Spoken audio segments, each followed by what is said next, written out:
بسم الله الرحمن الرحیم. نن په فوټوشاپ کې زموږ شلم درس ده. تیر درس کې یا تیر کلاس کې موږ د ټکس از جنرال ډیفینیشن کړی و چې ټکس ټول موږ سره څه ډول کار کوي. نن هم په همدغه کلاس کې په ټکس ټول باندې کار کوو ځکه ډیر زیات مهم ټول ده او په فوټوشاپ کې او په مجموع کې په ډیزاین کې زموږ ډیر پکاریږي. ګورې زه ټکس ټول راخلم او هارزنټل ټایپ ټول ورته انتخابوم. کله مې چې دا ورته انتخاب که دلته چې زه کلیک کوم نو فقط ماته دا اجازه راکوي چې زه یوه کرښه ولیکم. فرض که زه اوس دلته لیکم چې زه بری شم دا د دوباره سلیکشن به زه واخلم او اوس به ورته ولیکم چې ممتاز اکیډمي. فرض که دا یو څه لیکل ما وکړه، خو که چېرته زه غواړم چې یو پاراګراف مکمل ولیکم نو هغه به په څه ترتیب باندې ولیکم. زه به دا ټکس ټول ډبل کلیک په همدې وکړم او دا به په بیک سپیس سره له منځه ویستم، ډیلیټ به یې کړم. زه غواړم ټکس ولیکم ولی یو پاراګراف لیکم، بیا هم راځم ټکس ټول انتخابوم او له دې څخه وروسته فرض که موږ ته داسې ویل شوي چې تاسې فرض که په دغه پیج کې یا دغه کم سایز چې موږ سره ده اوس 18x1400 کې، په دې کې تاسې فقط په دغه ساحه کې لیکل کولی شئ، له دې نه زیات نشئ کولی. نو ما ټکس ټول انتخاب کړم، همدغومره ساحه ما ورته سلیکشن واخیسته چې کله لیفټ کلیک پرېږدم ګورې په اتوماتیک ډول باندې دغه ساحه د ټکس دپاره ماته مشخص کیږي چې زه کولی شم دغه ټکس ولیکم. دا تیار ریډیمیډ خپله فوټوشاپ لخوا څخه دغه پاراګراف جوړ شوی او دی یې ماته راکړه. بیا یې کولی شم له دې څخه دا کوچنی او لوی هم کړم او همدا ډول له دې ځایه هم کولی شو چې دا پراخ کو، نو دا دواړه کاره کولی شو. نو په دې ترتیب موږ تاسې کولی شو چې یو پاراګراف هم ولیکو.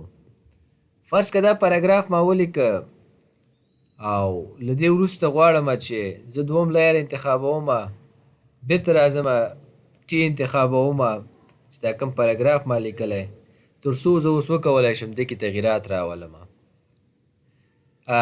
موږ اوس د ایډیټ په حالت کې ناست وو، که چېرته زه غواړم رنګ بدل کړم دلته راځم هر رنګ چې زما خوښه وي ګورئ زه کولی شم بدل را بدل یې کړم، خو زه همدغه سور پرېږدم او دا اوکې کوم.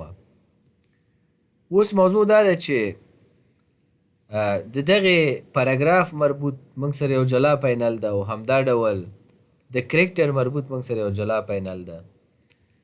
دا خو د ټول مربوط هغه آپشن بار دی چې موږ مخکې پې ډسکس او بحث کړی ده، ولې دلته نن راځو موږ په پاراګراف او همدا ډول په کرکټر چې جلا جلا پینلونه دي په دې باندې کار کوو. دا دواړه پینلونه موږ سره دلته ګورئ شته، دلته ګورئ کرکټر پینل ویل کېږي، دا موږ سره کرکټرز پینل ده او دلته هم موږ سره پاراګراف پینل ده، دا هم د پاراګراف پینل ده موږ سره، یعنې دا دوه پاراګرافونه هم د ټکس مربوط دي.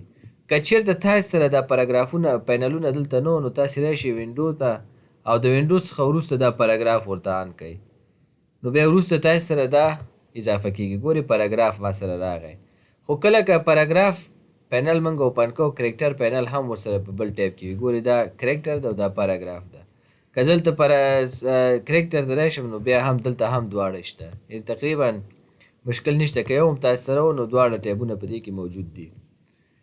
خیر اوس چې کله زه دلته راغلم لومړی کرکټر ته او په کرکټر پینل کې موږ دغومره کارونه کولی شو. لومړی خو دا دی چې موږ کولی شو دغه فنډ بدل کو. دا موږ سره چې کوم لیکل دي ګورئ زه دلته فنډونه بدلوم، دا موږ سره فنډونه بدلیږي او مختلف فنډز دي دلته. فرض که دا فنډ زما خوښ شو دا مې ورته انتخاب کړه. د دې فنډ مربوط که بولډ دي ایټالیک کې مختلف نور اپشنونه لري. بعضې فنډونه یوازې یو اپشن لري چې یا ایټالیک وي یا بولډ وي، خو بعضې بیا داسې وي چې ډېر اپشنونه لري. فرض که دا فنډ ما انتخاب کړه، زه به دا وګورم چې دې کې نور اپشنونه شته، نه دې کې هم نور اپشنونه نشته، یوازې ریګولر ده. نو تاسې هر یو فنډ چې انتخابوئ ګورئ دلته بولډ او ایټالیک دی، دا بولډ دی او بولډ او ایټالیک. زه به بولډ او ایټالیک کوم. یعنې هر یو فنټ چې تاسې انتخابوئ د هغې مربوط اپشنونه به دلته راځي. بعضې یو اپشن لري، بعضې ډېرې.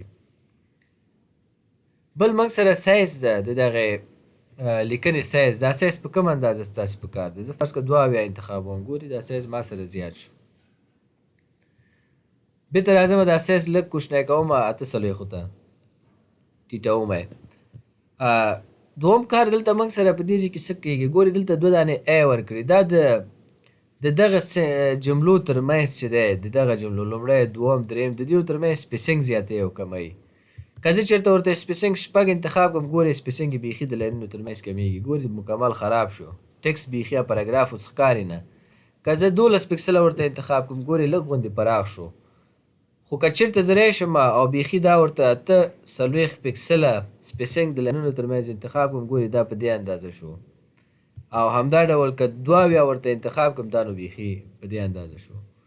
موږ کولی شو چې دلته ډبل کلیک وکړو او دغه 100 پکسله موږ د دې ترمنځ چې دی دا لاینونه ترمنځ سپیسینګ اضافه کړو. ګورې 100% موږ سره دلته دا اضافه شو. نو هر څومره چې ستاسې ضرورت و تاسې کولی شئ چې په هماغه اندازه باندې دغه د لاینونو ترمنځ سپیسینګ د دې اپشن په ترو باندې جوړ کړئ.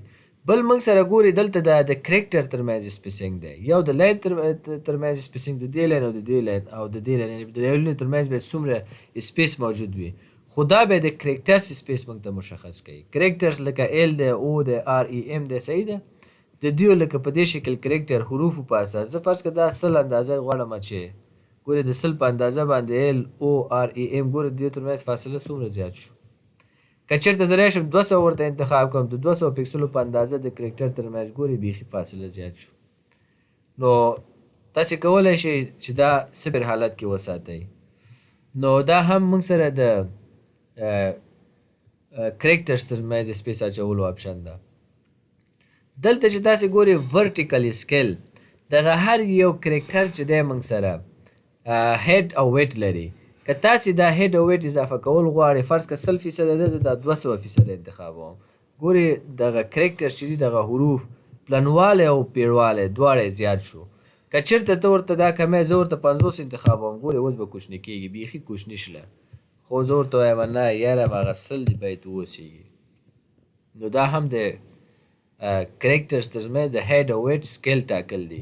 بل هم موږ سره دلته کالر ده، هماغه رنګ ده چې موږ کولی شو انتخابولی شو له دې ځایه. فرض که تور رنګ ورته انتخابوم، ګورئ دا زموږ پاراګراف کې څومره لیکل دي تور رنګ ته واوښته. دلته پاس نور څه مهم اپشن نشته. دلته یو څو خبرې دي. لومړی خو دا دی چې زه دلته راځم، دا موږ ته دغه لیکل بولډ کوي. که بولډ دلته کلیک وکړم، بولډ نه یې راوباسي. بل هم موږ سره دلته ایټالیک ده. ګورئ دا ټکسټ موږ سره از ایټالیک جوړوي او بیرته کلیک کوم چې آف شي. همدا ډول بل موږ سره آل کیپس. آل کیپس څخه هدف دا دی چې دغه لیکل ټول موږ سره په غټو حروفو باندې لیکل کېږي. ګورئ ټي ټي ته لیکلی چې کلیک وکړم، ګورئ دا ټول کوچني حروفونه هم چې دی درته په غټو اړئ. دا هم بیرته آف کومه. بل موږ سره دلته سمال کیپس دی. که دا ورته ووهم، ګورئ سمال کوي موږ سره کوچني کوي، نه بیرته لویومه. بل هم موږ سره دلته ګورئ دا موږ سره څه کار کوي.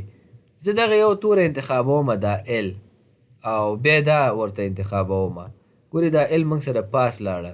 که چېرته دا ټي ورته انتخاب کړم، ښکته راغی. فکر دا ستاسې دا موږ سره ښکته راغی. دا معمولا د ریاضیکي فورمولونه، که چېرته کوم فورمول چې تاسې فوټوشاپ کې کوم ډیزاین کې ضرورت یې ولیکئ، نو بیا دا اپشنونه تاسې کولی شئ چې استفاده کوئ. بل هم موږ سره انډرلاین ده. که کلیک وکړم، انډرلاین موږ سره اضافه کېږي. اوس ولې یوازې اضافه نه شو؟ ځکه یوازې ایل موږ سره سلیکټ دی. نو زه غواړم چې ټولو باندې دا اپلای شي. یو لیر زه فرض کړه بدلوم، بیرته خپل لیر ته راځم او اوس له دې وروسته زه ورته د انډرلاین انتخابوم. ګورئ ټول ته انډرلاین اضافه شو او بیا کلیک کوم چې لرې شي، او دا هم په منځ کې ورته یو خط کش کوي. نو دا موږ سره د کرکټر مربوط پینلو. ګورئ دا موږ سره کرکټر مربوط پینلو دغومره اپشنونه لري او ټول ضرور او مهم اپشنونه دي. ښه، دا موږ سره په خپل ځای دا به دلته موږ پرېږدو. بل موږ سره پاراګراف ده. پاراګراف کې موږ څه کار کولی شو؟ دا خو 3 اپشنونه دي چې موږ مخکې پرې بحث کړی. لیفت الاین ټکسټ ده او همدا ډول سنټر ټکسټ ده او همدا ډول رایټ الاین ټکسټ ده. که تاسې چېرته دا پاراګراف منځته راوستل غواړئ ګورئ دا منځته شو. که چېرته لیفت طرف ته راوستل غواړئ دا لیفت طرف ته شو. که رایټ طرف ته راوستل غواړئ دا رایټ طرف ته شو. معمولا په انګلیسي لیفت نه رایټ ته لیکل کېږي او رایټ الاینمنټ چې دی د پښتو دپاره ټاکل کېږي. زه به دا منځته کوم او یا هم لیفت ته کوم. موږ سره دلته بل اپشن چې ده هغه جسټیفای ده. دغه ګورئ دا لیکل چې دی منظم شکل نه لري. بعضې تر دې ځای پورې جمله ده، بعضې تر دې ځای دی، بعضې دې ځای. دا لږ ورته منظم شي نو جسټیفای کوم چې جسټیفای مې که ټول په منظم شکل لاینونو اندازه وټاکل شو راغی. او همدا ډول دا درې واړه چې دی جسټیفای دي، لو جسټیفای، های جسټیفای او لکه ورډ پروګرام کې چې موږ هغه جسټیفای اپشنونه ویلي وو هماغه اپشنونه دي دا.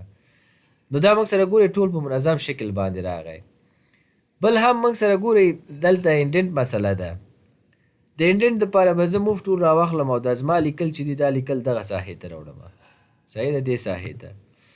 او له دې وروسته راځم دوباره ټکس انتخابوم او اوس ورته وایم چې ما ته دلته 50 نه 100 پکسله انډنټ راکړه، یعنې مسافه ګورئ د دې ځای نه دلته خپله راغی، دلته یعنې تش ځای پاتې شو. که چېرته ورته وایم دا انډنټ ما سره 0 که ګورئ بېرته 0 شو. همدا ډول د پاس د خوا نه چې دی فقط لومړی لاین ته انډنټ ورکول غواړم. څومره انډنټ ورکوي؟ زه ورته وایم 100 پکسله. ګورئ یوازې لومړی لاین چې دی موږ سره انډنټ واخیسته. بېرته دا هم ورته صفر کوم او د پاس د خوا نه انډنټ که ستاسې په کار و فرض کړه اندازه چې ورکوئ دا د پاس د خوا نه تاسې ته انډنټ ورکوي. نو زه دا هم بېرته صفر کوم ځکه زما خو لا پاس نه هم د ښکته ده، نو دا به ورته اوکې کړم. دوباره راځم دا ورته صفر انتخابوم. یو بل اپشن چې دلته موږ سره ډېر مهم ده هغه دغه د پاراګراف په پینل کې چې ده دا دوه اپشنونه دي. ګورئ دا اپشن موږ سره څه کار کوي؟ زه به داسې کار وکړم چې یو نوی ټکس به زه واخلم، دلته کلیک کوم یو نوی ټکس اخلم. اوس چې زه دلته لیکل کوم ګورئ دا لیکل د چپ د خوا نه ښي طرف ته لیکل کېږي. ولې؟ ځکه چې ما ورته لیفت ټو رایټ انتخاب کړی دی. صحیح دی، لیفت ټو رایټ پاراګراف ډایرکشن. خو که چېرته زه ورته رایټ ټو لیفت انتخاب کوم اوس څه کېږي؟ ګورئ دغه موږ سره کارزر دلته اوس بلینکینګ کوي. دا معمولا د پښتو د لیکلو دپاره استعمالیږي. خو که دلته زه ورته دا لیکل کوم ګورئ دا لیکل چې دی د دې خوا نه کېږي ولې بلینکینګ دلته کېږي. که زه دلته ډاټ ایږدمه ډاټ، دا ډاټ خو باید دلته کېښودل شي، دا دلته ایښودل کېږي.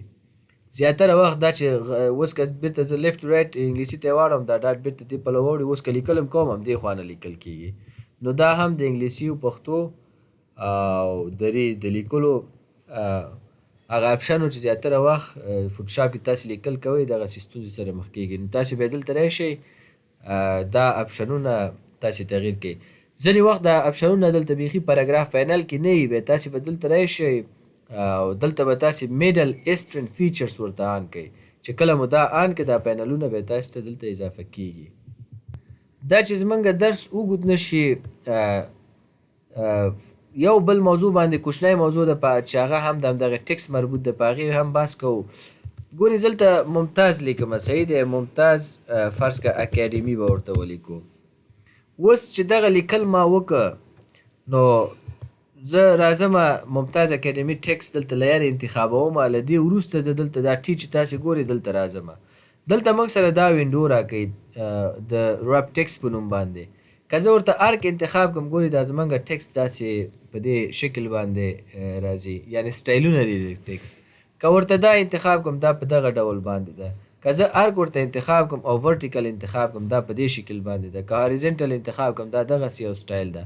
بیا کولی شو دغه درې اپشنونو کې تغییر هم راولو. فرض که په دې ډول یې غواړئ، په دې ډول یې غواړئ، همدا ډول په دې کې هم تغییرات راوستلی شو، همدا ډول په دې کې هم تغییرات راوستلی شو. نو هر رقم چې ستاسې خوښ او مختلف سټایلز دي. فرض که دا سټایل دې خوښېږي، معمولا دغه ټاپې او مهرونه چې جوړېږي بیا په هغه کې د دې نه ډېره استفاده کېږي. دا سټایل دې خوښېږي، مختلف سټایلز دي. نو تاسې کولی شئ چې د دې سټایلز نه هم استفاده وکړئ. زه یې نن کوم او اوکې کوم. نو دا موږ سره د ټکس مربوط د پاراګراف پینل او همدا ډول د کرکټرز پینل او دا څو اپشنونه چې دلته موږ سره دي هغه ټول په پاراګراف او دلته کرکټرز کې موجود دي. نو په دې هیله یم چې د دې څخه مو یو څه برداشت کړي واوسي، تاسې هم پرې عملا تمرین وکړئ.